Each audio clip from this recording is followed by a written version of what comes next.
Hello everyone, today we will learn about participial adjectives, specifically those ending in ed and ing. These adjectives can sometimes be confusing, but by the end of this lesson you will understand when to use them correctly.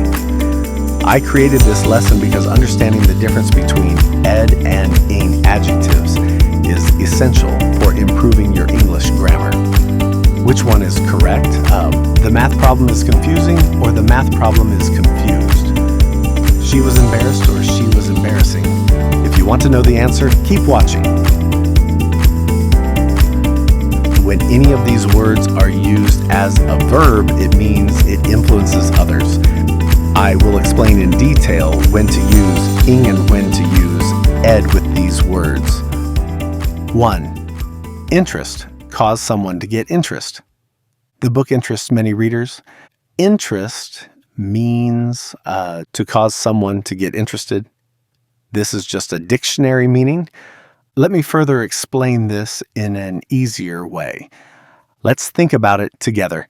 Does the book give interest or does it receive interest? It gives interest. Now, let's attach the present participle or past participle to the be verb. This is called a participle. One is a present participle and the other is a past participle. When forming these as verbs, they must be preceded by a be verb. In other words, in a sentence, the verb must come after the subject, but present participles and past participles cannot function as verbs on their own. They cannot act as verbs alone. A be verb is necessary. When using them as verbs in a sentence, they must follow these structures. Be verb plus present participle. Be verb plus past participle.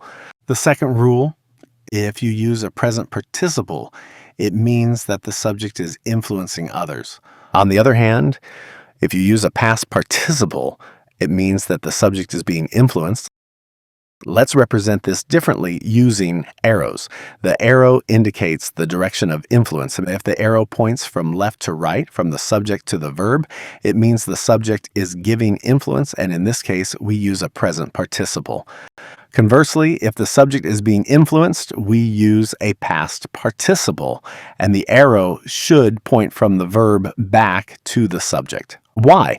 Because in this case, the subject is receiving the influence. The most important thing to remember here is that you must include a be verb before the participle. Understand this concept more easily by visualizing it with an arrow. Let's take another look at the previous sentence. The book is interesting. The book is generating interest in others. In this case, the direction of influence, the arrow, moves from left to right. The readers are interested. Interesting is wrong. Do the readers give interest or do they receive it? What do you think? The readers receive interest. As you can see, we must use be plus past participle dash id when the subject is affected by something. In that case, the direction of influence, arrow, moves from right to left. Just remember where the direction of an arrow is directed. To the left or to the right. Here is another example. The news shocks everyone. Does the news give shock or does it receive shock? It gives shock. That's why we use the present simple form. The verb shock means to surprise someone. Now let's look at these sentences. The news is shocking. The news is shocked. Wrong. When something causes shock, we use be plus ing, shocking.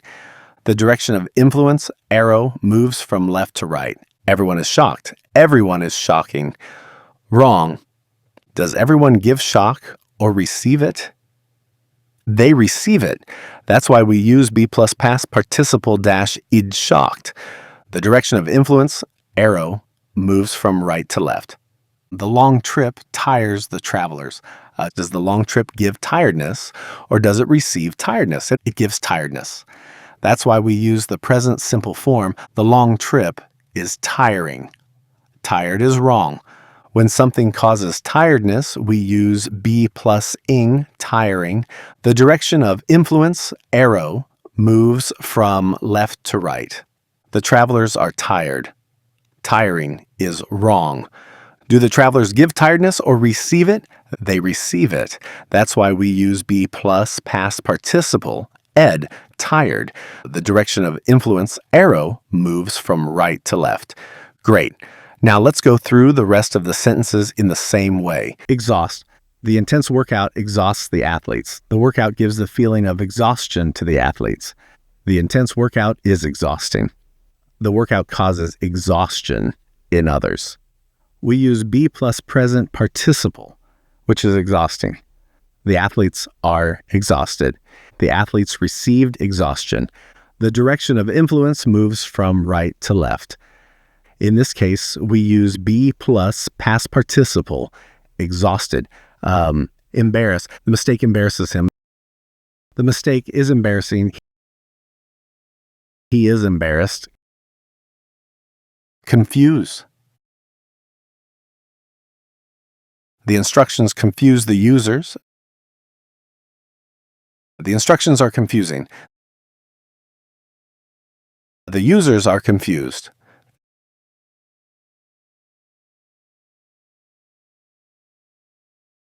Disappoint. The low score disappoints the teacher.